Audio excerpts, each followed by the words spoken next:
diferencia que hay entre la ventilación no invasiva y la cirugía abdominal alta. A ver si arranca.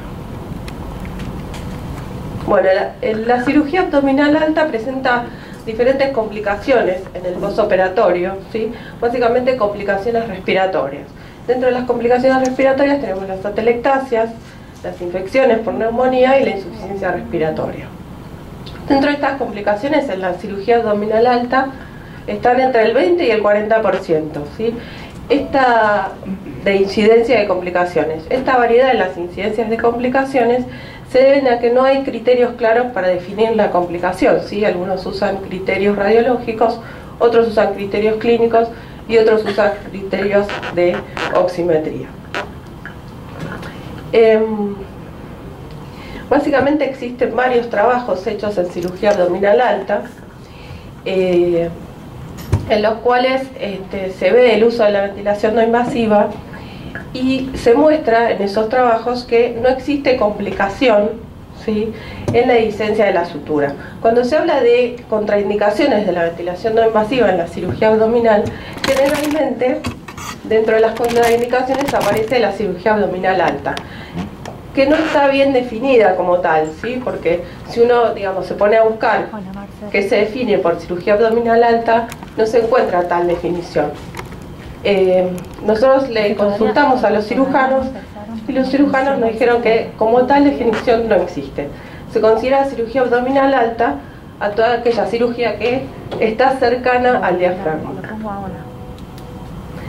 Entonces, en otras definiciones de cirugía abdominal alta, lo que se ve es directamente el tipo de cirugía que se hace, ¿sí? Si es cirugía gástrica, si es cirugía pancreática, etc.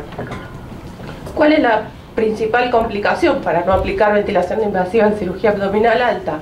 Básicamente la aerofagia, ¿sí?, y la posible complicación de la dehiscencia de la sutura. Entonces queda restringida la cirugía, la ventilación invasiva para la cirugía abdominal para este tipo de cirugías, ¿sí? Serían cirugías esofágicas, ¿sí?, esofágicas gástricas o cirugías en que unen el esófago con el intestino. No sigue, ni sigue no saliendo. Bueno, hice toda una introducción, ahora voy a repetir todo lo que dije recién. Así que voy más rápido. Bueno, esta es la idea de lo que íbamos a ver hoy. Factores que predisponen a la complicación pulmonar postoperatoria en la cirugía abdominal. ¿Qué fundamentos hay contra la contraindicación de la ventilación no invasiva en esta cirugía abdominal? ¿Y qué evidencias hay de su uso? Dijimos ya que las complicaciones pulmonares postoperatorias están entre el 20 y el 40% y que esta diferencia de incidencia en las complicaciones se deben básicamente a el criterio que se utiliza para definir la complicación. Si el criterio es radiológico, si es por hipoxemia o si es por clínica. Las cirugías abdominales inferiores tienen una incidencia de entre el 2 y el 5%. Bien. ¿Cuáles son las causas por las cuales se producen estas complicaciones en la cirugía, estas complicaciones pulmonares en la cirugía abdominal? Básicamente tenemos que hay una alteración de la mecánica respiratoria, hay una alteración del intercambio gaseoso y hay una alteración del control respiratorio. Vamos a ir directamente. Las alteraciones en la mecánica respiratoria, lo que se observa en el postoperatorio de cirugía abdominal, tanto sea alta como baja, hay un síndrome restrictivo postoperatorio. Básicamente lo que sucede es que hay una caída de la capacidad residual funcional, una caída de la capacidad vital. Estos cambios desde el volumen afectan a la curvatura del diafragma, por lo cual pierde eficiencia como generador de presión, se pierden los suspiros y el patrón cambia a ser rápido y superficial. En las otras cirugías de miembros inferiores o cirugías superficiales no existen tal alteraciones, por lo tanto estas alteraciones no están relacionadas con la anestesia, sino con el tipo de cirugía. Bien, en este gráfico lo que se observa es la caída de la capacidad residual funcional y de la capacidad vital a las 24 horas del posoperatorio. Fíjense que la capacidad residual funcional más o menos está en un 70% y la capacidad vital en un 40%. Esto es en las cirugías abdominales superiores, o sea, cercanas al diafragma. Cuando nos vamos a las cirugías abdominales inferiores, la capacidad residual funcional y la capacidad vital caen en menos proporción. Existe un cambio del patrón respiratorio, disminución del volumen corriente y aumento de la frecuencia respiratoria, una respiración que se hace costal superior, hay una alteración del movimiento tóraco-abdominal, existen estudiados en animales reflejos inhibitorios viscerales, ¿sí? Distensiones de las vísceras, intestinos y esófago, provocan un reflejo inhibitorio hacia mediante el vago, ¿sí? Al centro respiratorio, y esto hace una respiración más costal superior con menos contracción del diafragma. Esto no está relacionado por dolor, aunque también por dolor disminuye la contracción del diafragma. En este gráfico lo que se ve es el diámetro anteroposterior del abdomen y cómo va variando, ¿sí? La respiración en relación a los días posoperatorios. El primer día posoperatorio se ve ahí con el número 3, ¿sí? Hay un aumento del diámetro de la parrilla costal en relación con el abdominal. A medida va pasando el tiempo, esto se va a ir recuperando. Bien. Este es un estudio que se hizo en la década del 70, es un estudio fisiológico. Básicamente se midieron a través de balones esofágicos el trabajo respiratorio, el volumen, la frecuencia respiratoria, y lo que vieron como particular en este trabajo, pacientes posoperatorios, ¿sí? Pre y posoperatorios, es que había un aumento del trabajo respiratorio después de la cirugía en todos los pacientes, eran cirugías abdominales. Había un aumento de la relación trabajo-ventilación, ¿sí? Por disminución de la distensibilidad pulmonar.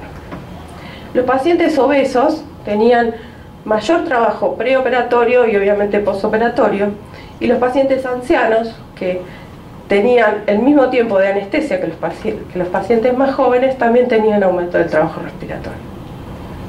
Las alteraciones del intercambio gaseoso que se pueden ver son hipoxemia, generalmente sin hipercambio, por caída de la capacidad residual funcional, atelectasias en las zonas dependientes, disminución del esfuerzo oxígeno por caída de los volúmenes pulmonares, y que puede provocar obstrucción, aumento de la resistencia, aumento del trabajo respiratorio, alteraciones de la ventilación-perfusión y facilitar la infección. La respiración costal superior, ya sea rápida y superficial, puede haber alteraciones de la ventilación-perfusión e hipoventilación que puede ocurrir por dolor o por la misma sedación. Las alteraciones del control respiratorio básicamente están dadas por los anestésicos suministrados y los narcóticos.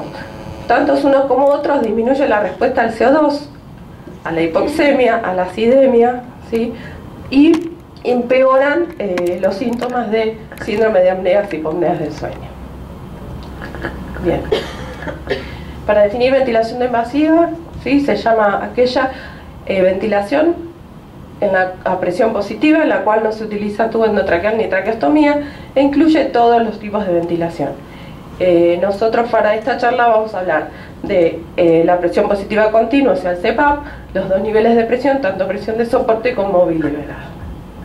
Bien, en el postoperatorio de cirugía abdominal se utiliza la ventilación no invasiva en dos aspectos, ya sea el aspecto curativo o el aspecto preventivo. En el aspecto curativo, básicamente existe insuficiencia respiratoria, ¿sí? Y se va a tratar con CPAP o con presión de soporte o binivelado, y preventivo sería aquel que todavía no tiene insuficiencia respiratoria, pero que tiene riesgo de contraerla. Entonces, ¿qué beneficios tendría la ventilación invasiva en todos estos pacientes? ¿Sí? Donde hay una alteración de la mecánica respiratoria, donde hay caída de los volúmenes pulmonares, donde hay aumento del trabajo respiratorio. Uno piensa, si conoce, digamos, los efectos de la ventilación invasiva, ¿sí? Puede aumentar el volumen pulmonar, puede disminuir el trabajo respiratorio, puede mejorar la ventilación alveolar, reducir las atelectasias y evitar la intubación endotraqueal. Bueno, de manera preventiva varios artículos, voy a nombrar algunos, por ahí algunos los pasamos un poco más rápido, ¿sí? CPAP versus espirometría incentiva, mejora significativamente el número de atelectasias el CPAP versus la espirometría incentiva. CPAP 10 centímetros de agua entre 12 y 24 horas posoperatorio versus CPAP intermitente, ¿sí? 10 minutos cada 4 horas, cirugías de aneurisma torácica, ¿sí? El grupo de CPAP continuo mejoró versus el grupo de CPAP intermitente.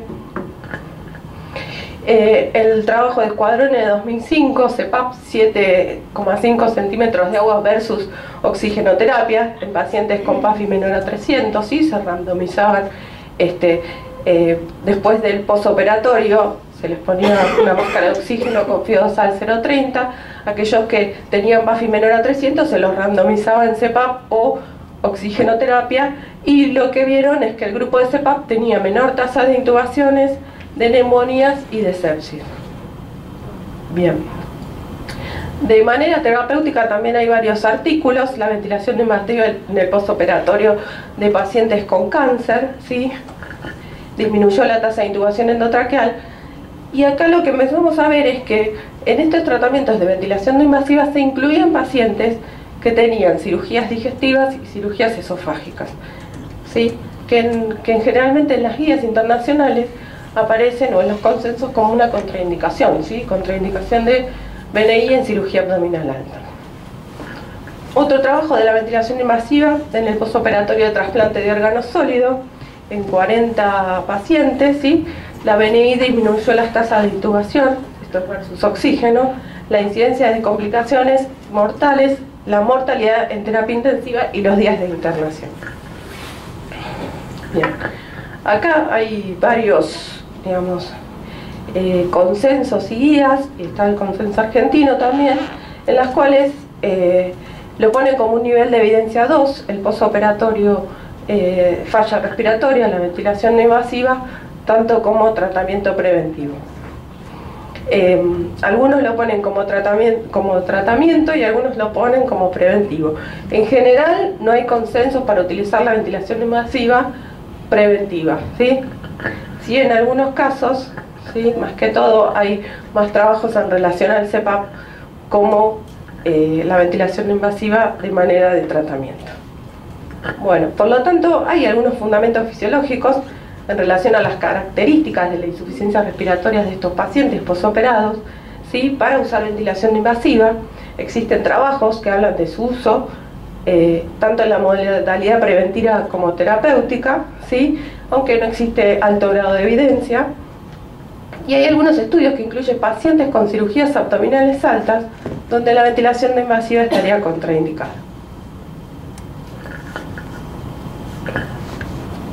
Bien. Vemos diferentes guías, ¿sí? La guía británica, donde una de las contraindicaciones es la cirugía reciente abdominal gastrointestinal alta, ¿sí? En la tórax del 2000 no está como contraindicación, solo la hemorragia digestiva alta. Después, en la Lancet del 2009, la revisión que se hizo está como una contraindicación relativa, ¿sí? Y en el 2007, en la CHEST, está como una indicación, una contraindicación, pero ya habla de la cirugía exofágica. Entonces, básicamente, cuando uno lee las contraindicaciones, no queda muy claro qué es lo que se contraindica y qué tipo de cirugía se contraindica. Como les había contado al principio, ¿sí? La cirugía abdominal entonces se define por el sitio quirúrgico, ¿sí? Y hay algunas definiciones que hablan del riesgo de las complicaciones en algún tipo de cirugía, como puede ser, y ahí nombra varias, ¿sí? La gastrectomía, la vagotomía, cirugía intestinal, hepatectomía, etcétera, etcétera. Bien, entonces, ¿todas las cirugías están contraindicadas para la ventilación no invasiva? No, las que están contraindicadas básicamente son las que cirugías esofágicas, esófago-gástricas o esófago-intestinales. Bien, ¿cuál es la complicación? Básicamente la aerofagia, ¿sí? Vemos que cuando nosotros aplicamos ventilación invasiva podemos tener fugas por varios lugares, y una de las fugas puede ser orofaringea, ¿sí? Y tener pasaje a la vía digestiva. Eso genera una presión que en caso de las cirugías puede provocar una perforación de la sutura, ¿sí? Una dehiscencia de la sutura. Con la complicación, según donde esté la sutura, del volcado, ¿sí? Del contenido gástrico, tanto sea al mediastino, al tórax, ¿sí? O al abdomen, con el riesgo de sepsis.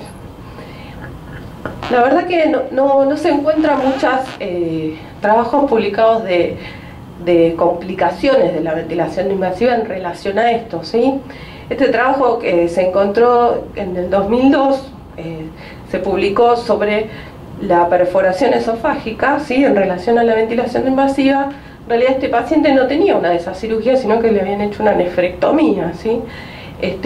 Los autores encontraron que en el postoperatorio, ¿sí? Este paciente que no estaba con insuficiencia respiratoria, que le colocan ventilación no invasiva básicamente porque no lo pueden destetar de oxígeno y porque tenía telectasia, y la colocación de esta ventilación no invasiva, que fue 5 de PIP y 15 de presión de soporte, hace que el paciente, ¿sí? Empeore su estado general, su hipoxemia.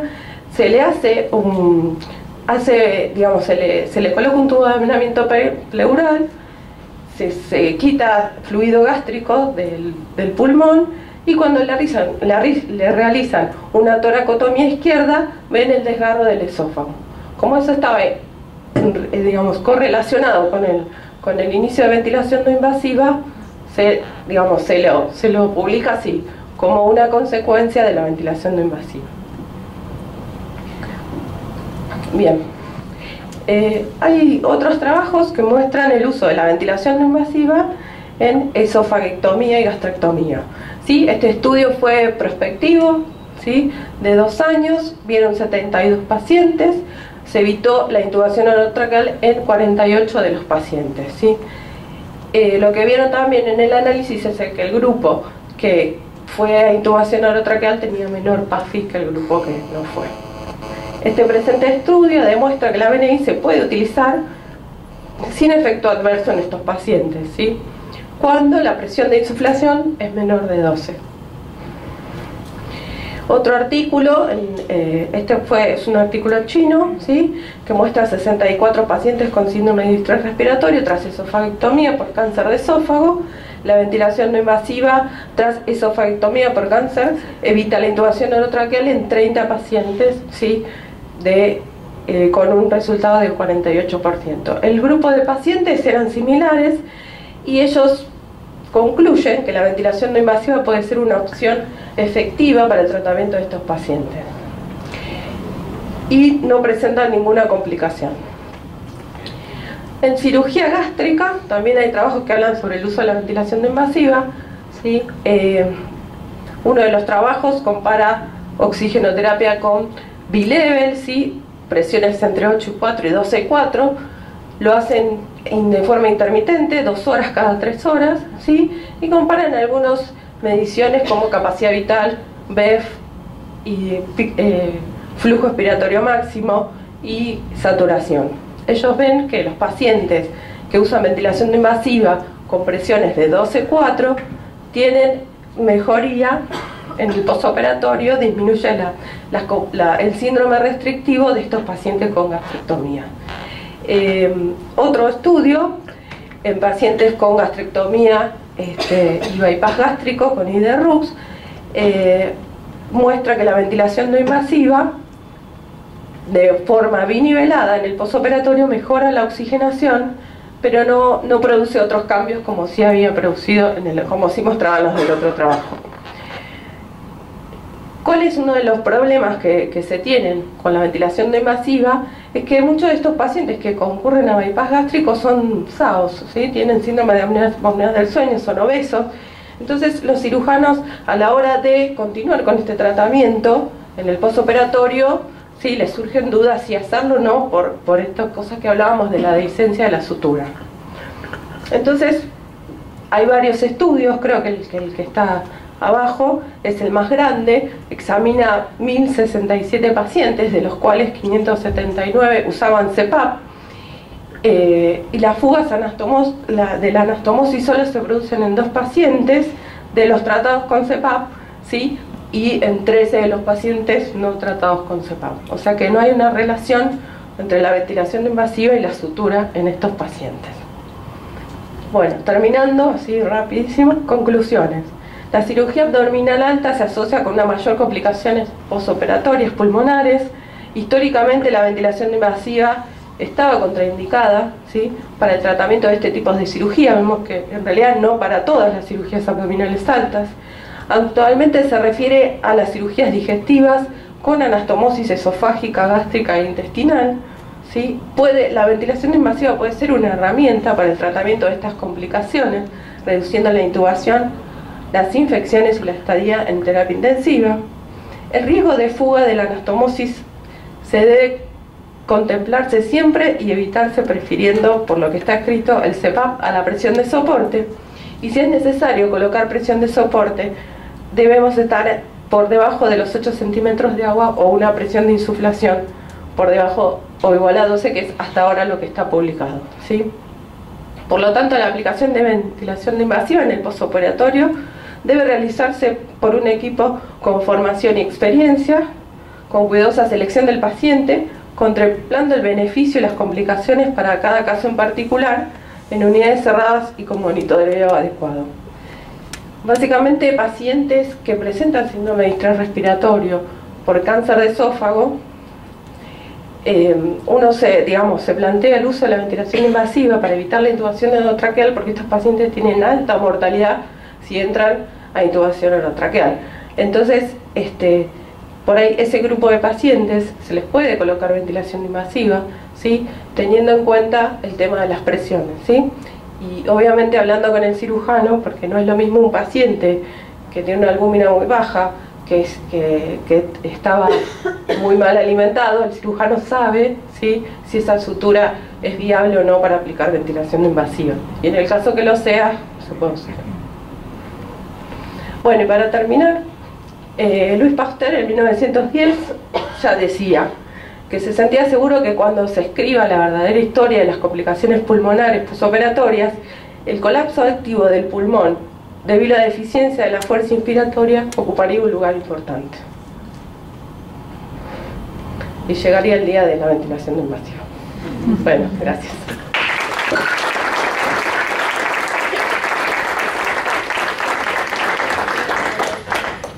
No sé si hay tiempo para preguntas. O sea, que hay entre la ventilación invasiva y la cirugía abdominal alta. A ver si arranca. Bueno, la cirugía abdominal alta presenta diferentes complicaciones en el postoperatorio, ¿sí? Básicamente complicaciones respiratorias. Dentro de las complicaciones respiratorias tenemos las atelectasias, las infecciones por neumonía y la insuficiencia respiratoria. Dentro de estas complicaciones, en la cirugía abdominal alta están entre el 20 y el 40%, ¿sí? Esta de incidencia de complicaciones. Esta variedad en las incidencias de complicaciones se deben a que no hay criterios claros para definir la complicación, ¿sí? Algunos usan criterios radiológicos, otros usan criterios clínicos y otros usan criterios de oximetría. Básicamente existen varios trabajos hechos en cirugía abdominal alta, en los cuales se ve el uso de la ventilación no invasiva, y se muestra en esos trabajos que no existe complicación, ¿sí?, en la existencia de la sutura. Cuando se habla de contraindicaciones de la ventilación no invasiva en la cirugía abdominal, generalmente dentro de las contraindicaciones aparece la cirugía abdominal alta, que no está bien definida como tal, ¿sí? Porque si uno, digamos, se pone a buscar qué se define por cirugía abdominal alta, no se encuentra tal definición. Nosotros le consultamos a los cirujanos y los cirujanos nos dijeron que como tal definición no existe. Se considera cirugía abdominal alta a toda aquella cirugía que está cercana al diafragma. Entonces, en otras definiciones de cirugía abdominal alta, lo que se ve es directamente el tipo de cirugía que se hace, ¿sí? Si es cirugía gástrica, si es cirugía pancreática, etc. ¿Cuál es la principal complicación para no aplicar ventilación invasiva en cirugía abdominal alta? básicamente la aerofagia, ¿sí? Y la posible complicación de la dehiscencia de la sutura. Entonces queda restringida la cirugía, la ventilación invasiva para la cirugía abdominal para este tipo de cirugías, ¿sí? Serían cirugías esofágicas, ¿sí? Esofágicas gástricas o cirugías en que unen el esófago con el intestino. No sigue, ni sigue no saliendo. Bueno, hice toda una introducción, ahora voy a repetir todo lo que dije recién. Así que bueno. Voy más rápido. Bueno, esta es la idea de lo que íbamos a ver hoy. Factores que predisponen a la complicación pulmonar postoperatoria en la cirugía abdominal. ¿Qué fundamentos hay contra la contraindicación de la ventilación no invasiva en esta cirugía abdominal? ¿Y qué evidencias hay de su uso? Dijimos ya que las complicaciones pulmonares postoperatorias están entre el 20 y el 40% y que esta diferencia de incidencia en las complicaciones se deben básicamente a el criterio que se utiliza para definir la complicación. Si el criterio es radiológico, si es por hipoxemia o si es por clínica. Las cirugías abdominales inferiores tienen una incidencia de entre el 2 y el 5%. Bien.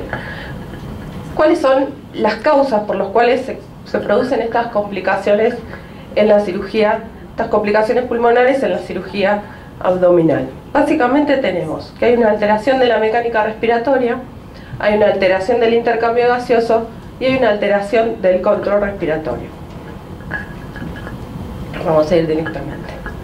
Las alteraciones en la mecánica respiratoria, lo que se observa en el postoperatorio de cirugía abdominal, tanto sea alta como baja, hay un síndrome restrictivo postoperatorio.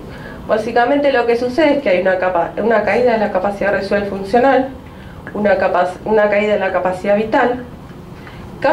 Estos cambios desde el volumen afectan a la curvatura del diafragma, por lo cual pierde eficiencia como generador de presión, se pierden los suspiros y el patrón cambia a ser rápido y superficial.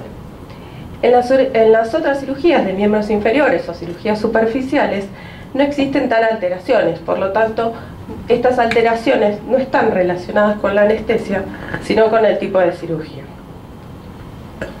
Bien, en este gráfico lo que se observa es la caída de la capacidad residual funcional y de la capacidad vital a las 24 horas del postoperatorio. Fíjense que la capacidad residual funcional más o menos está en un 70% y la capacidad vital en un 40%.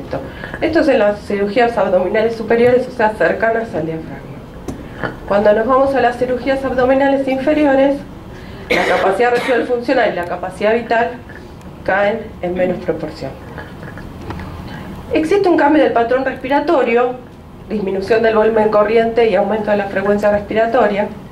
Una respiración que se hace costal superior, hay una alteración del movimiento tóraco-abdominal, existen estudiados en animales reflejos inhibitorios viscerales, ¿sí? Distensiones de las vísceras, intestinos y esófago, provocan un reflejo inhibitorio mediante el vago, ¿sí? Al centro respiratorio, y esto hace una respiración más costal superior con menos contracción del diafragma. Esto no está relacionado por dolor, aunque también por dolor disminuye la contracción del diafragma. En este gráfico lo que se ve es el diámetro anteroposterior del abdomen y cómo va variando, ¿sí? La respiración en relación a los días posoperatorios. El primer día posoperatorio se ve ahí con el número 3, ¿sí? Hay un aumento del diámetro de la parrilla costal en relación con el abdominal. A medida va pasando el tiempo, esto se va a ir recuperando. Bien. Este es un estudio que se hizo en la década del 70, es un estudio fisiológico. Básicamente se midieron a través de balones esofágicos el trabajo respiratorio, el volumen, la frecuencia respiratoria, y lo que vieron como particular en este trabajo, pacientes posoperatorios, ¿sí? Pre y posoperatorios, es que había un aumento del trabajo respiratorio después de la cirugía en todos los pacientes, eran cirugías abdominales. Había un aumento de la relación trabajo-ventilación, ¿sí?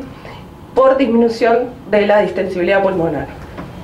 Los pacientes obesos tenían mayor trabajo preoperatorio y obviamente posoperatorio, y los pacientes ancianos que tenían el mismo tiempo de anestesia que los pacientes más jóvenes también tenían aumento del trabajo respiratorio. Las alteraciones del intercambio gaseoso que se pueden ver son hipoxemia, generalmente sin hipercambio, por caída de la capacidad residual funcional, atelectasias en las zonas dependientes, disminución del esfuerzo oxígeno por caída de los volúmenes pulmonares, y que puede provocar obstrucción, aumento de la resistencia, aumento del trabajo respiratorio, alteraciones de la ventilación-perfusión y facilitar la infección. La respiración costal superior, ya sea rápida y superficial, puede haber alteraciones de la ventilación-perfusión e hipoventilación que puede ocurrir por dolor o por la misma sedación. Las alteraciones del control respiratorio básicamente están dadas por los anestésicos suministrados y los narcóticos. Tantos unos como otros disminuyen la respuesta al CO2, a la hipoxemia, a la acidemia, ¿sí? Y empeoran los síntomas de síndrome de apneas y hipopneas del sueño. Bien. Para definir ventilación no invasiva, ¿sí? Se llama aquella ventilación a presión positiva, en la cual no se utiliza tubo endotraqueal ni traqueostomía, e incluye todos los tipos de ventilación.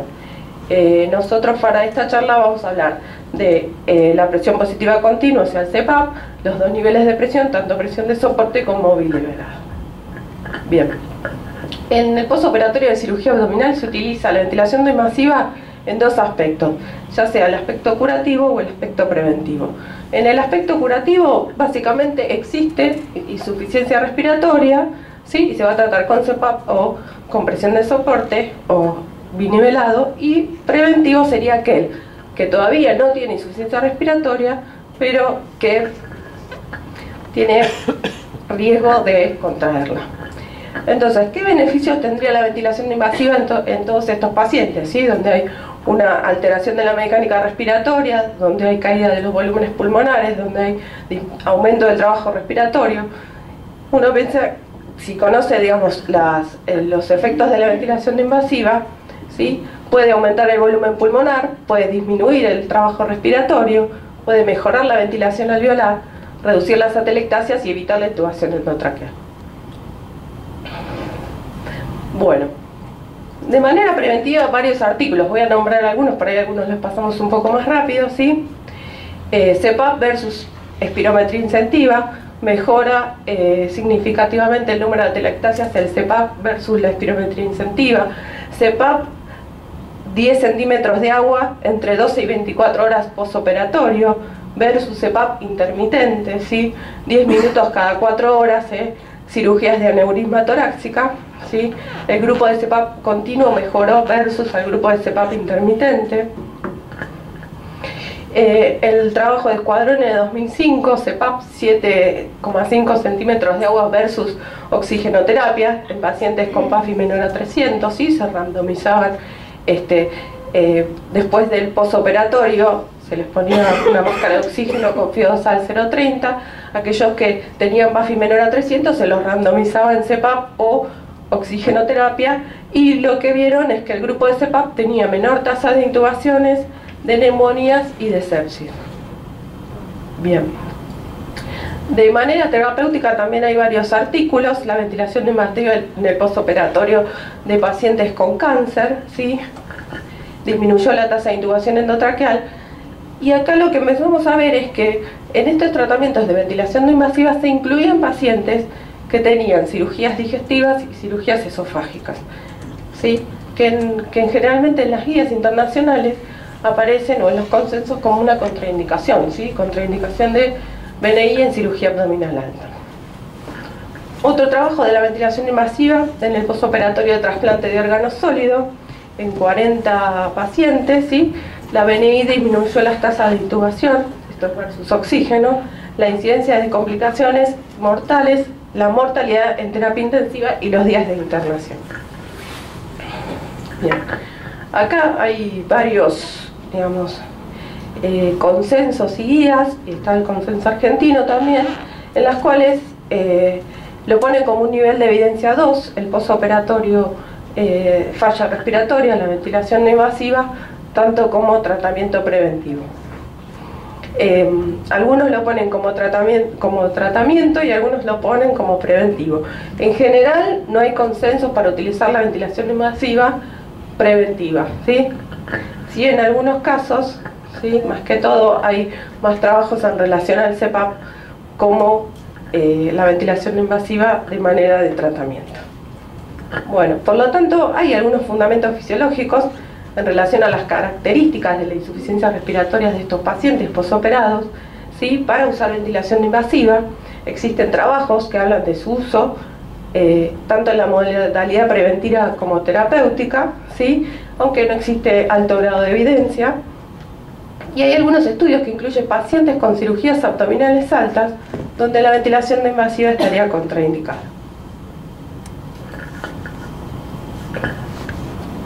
Bien. Vemos diferentes guías, ¿sí? La guía británica, donde una de las contraindicaciones es la cirugía reciente abdominal gastrointestinal alta, ¿sí? En la tórax del 2000 no está como contraindicación, solo la hemorragia digestiva alta. Después, en la Lancet del 2009, la revisión que se hizo está como una contraindicación relativa, ¿sí? Y en el 2007, en la CHEST, está como una indicación, una contraindicación, pero ya habla de la cirugía exofágica. Entonces, básicamente, cuando uno lee las contraindicaciones, no queda muy claro qué es lo que se contraindica y qué tipo de cirugía se contraindica. Como les había contado al principio, ¿sí?, la cirugía abdominal entonces se define por el sitio quirúrgico, ¿sí? Y hay algunas definiciones que hablan del riesgo de las complicaciones en algún tipo de cirugía, como puede ser, y ahí nombra varias, ¿sí?, la gastrectomía, la vagotomía, cirugía intestinal, hepatectomía, etcétera, etcétera. Bien, entonces, ¿todas las cirugías están contraindicadas para la ventilación no invasiva? No, las que están contraindicadas básicamente son las que cirugías esofágicas, esófago-gástricas o esófago-intestinales. Bien, ¿cuál es la complicación? Básicamente la aerofagia, ¿sí? Vemos que cuando nosotros aplicamos ventilación invasiva podemos tener fugas por varios lugares y una de las fugas puede ser orofaringia, ¿sí?, y tener pasaje a la vía digestiva. Eso genera una presión que en caso de las cirugías puede provocar una perforación de la sutura, ¿sí?, una dehiscencia de la sutura. Con la complicación, según donde esté la sutura, del volcado, ¿sí?, del contenido gástrico, tanto sea al mediastino, al tórax, ¿sí?, o al abdomen, con el riesgo de sepsis. La verdad que no se encuentran muchos trabajos publicados de complicaciones de la ventilación invasiva en relación a esto, ¿sí? Este trabajo que se encontró en el 2002 se publicó sobre la perforación esofágica, ¿sí?, en relación a la ventilación invasiva. En realidad este paciente no tenía una de esas cirugías, sino que le habían hecho una nefrectomía, ¿sí? Los autores encontraron que en el posoperatorio, ¿sí?, este paciente que no estaba con insuficiencia respiratoria, que le colocan ventilación no invasiva básicamente porque no lo pueden destetar de oxígeno y porque tenía telectasia, y la colocación de esta ventilación no invasiva, que fue 5 de PIP y 15 de presión de soporte, hace que el paciente, ¿sí?, empeore su estado general, su hipoxemia. Se le hace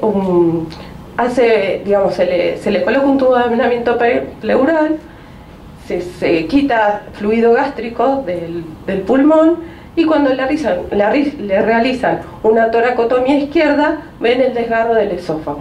Como eso estaba correlacionado con el inicio de ventilación no invasiva, se lo publica así, como una consecuencia de la ventilación no invasiva. Bien. Hay otros trabajos que muestran el uso de la ventilación no invasiva en esofagectomía y gastrectomía, ¿sí? Este estudio fue prospectivo, ¿sí?, de 2 años, vieron 72 pacientes, se evitó la intubación orotracal en 48 de los pacientes, ¿sí? Lo que vieron también en el análisis es que el grupo que fue a intubación orotraqueal tenía menor PAFI que el grupo que no fue. Este presente estudio demuestra que la BNI se puede utilizar sin efecto adverso en estos pacientes, ¿sí?, cuando la presión de insuflación es menor de 12. Otro artículo, es un artículo chino, ¿sí?, que muestra 64 pacientes con síndrome de distrés respiratorio tras esofagectomía por cáncer de esófago. La ventilación no invasiva tras esofagectomía por cáncer evita la intubación orotraqueal en 30 pacientes, ¿sí?, con un resultado del 48%. El grupo de pacientes eran similares y ellos concluyen que la ventilación no invasiva puede ser una opción efectiva para el tratamiento de estos pacientes y no presentan ninguna complicación. En cirugía gástrica también hay trabajos que hablan sobre el uso de la ventilación no invasiva, ¿sí? Uno de los trabajos compara oxigenoterapia con bilevel, ¿sí?, presiones entre 8 y 4 y 12 y 4, lo hacen de forma intermitente, 2 horas cada 3 horas, ¿sí?, y comparan algunas mediciones como capacidad vital, BEF, y flujo expiratorio máximo y saturación. Ellos ven que los pacientes que usan ventilación no invasiva con presiones de 12-4 tienen mejoría en el postoperatorio, disminuye el síndrome restrictivo de estos pacientes con gastrectomía. Otro estudio en pacientes con gastrectomía y bypass gástrico con IDRUX muestra que la ventilación no invasiva de forma binivelada en el postoperatorio mejora la oxigenación, pero no produce otros cambios como sí había producido como sí mostraban los del otro trabajo. ¿Cuál es uno de los problemas que se tienen con la ventilación no invasiva? Es que muchos de estos pacientes que concurren a bypass gástrico son SAOS, ¿sí?, tienen síndrome de apnea del sueño, son obesos. Entonces los cirujanos, a la hora de continuar con este tratamiento en el postoperatorio, sí, les surgen dudas si hacerlo o no por estas cosas que hablábamos de la dehiscencia de la sutura. Entonces hay varios estudios, creo que el que está abajo es el más grande, examina 1067 pacientes, de los cuales 579 usaban CPAP, y las fugas de la anastomosis solo se producen en 2 pacientes de los tratados con CPAP, ¿sí?, y en 13 de los pacientes no tratados con CPAP. O sea que no hay una relación entre la ventilación invasiva y la sutura en estos pacientes. Bueno, terminando así rapidísimo, conclusiones. La cirugía abdominal alta se asocia con una mayor complicaciones posoperatorias pulmonares. Históricamente la ventilación invasiva estaba contraindicada, ¿sí?, para el tratamiento de este tipo de cirugía. Vemos que en realidad no para todas las cirugías abdominales altas. Actualmente se refiere a las cirugías digestivas con anastomosis esofágica, gástrica e intestinal, ¿sí? La ventilación invasiva puede ser una herramienta para el tratamiento de estas complicaciones, reduciendo la intubación, las infecciones y la estadía en terapia intensiva. El riesgo de fuga de la anastomosis se debe contemplarse siempre y evitarse prefiriendo, por lo que está escrito, el CPAP a la presión de soporte. Y si es necesario colocar presión de soporte, debemos estar por debajo de los 8 centímetros de agua o una presión de insuflación por debajo o igual a 12, que es hasta ahora lo que está publicado, ¿sí? Por lo tanto, la aplicación de ventilación invasiva en el postoperatorio debe realizarse por un equipo con formación y experiencia, con cuidadosa selección del paciente, contemplando el beneficio y las complicaciones para cada caso en particular, en unidades cerradas y con monitoreo adecuado. Básicamente, pacientes que presentan síndrome de distrés respiratorio por cáncer de esófago, uno se plantea el uso de la ventilación invasiva para evitar la intubación orotraqueal, porque estos pacientes tienen alta mortalidad si entran a intubación orotraqueal. Entonces, por ahí ese grupo de pacientes se les puede colocar ventilación invasiva, ¿sí?, teniendo en cuenta el tema de las presiones, ¿sí? Y obviamente hablando con el cirujano, porque no es lo mismo un paciente que tiene una albúmina muy baja, que estaba muy mal alimentado, el cirujano sabe, ¿sí?, si esa sutura es viable o no para aplicar ventilación invasiva. Y en el caso que lo sea, se puede usar. Bueno, y para terminar, Louis Pasteur en 1910 ya decía que se sentía seguro que cuando se escriba la verdadera historia de las complicaciones pulmonares posoperatorias, el colapso activo del pulmón, debido a la deficiencia de la fuerza inspiratoria, ocuparía un lugar importante. Y llegaría el día de la ventilación invasiva. Bueno, gracias.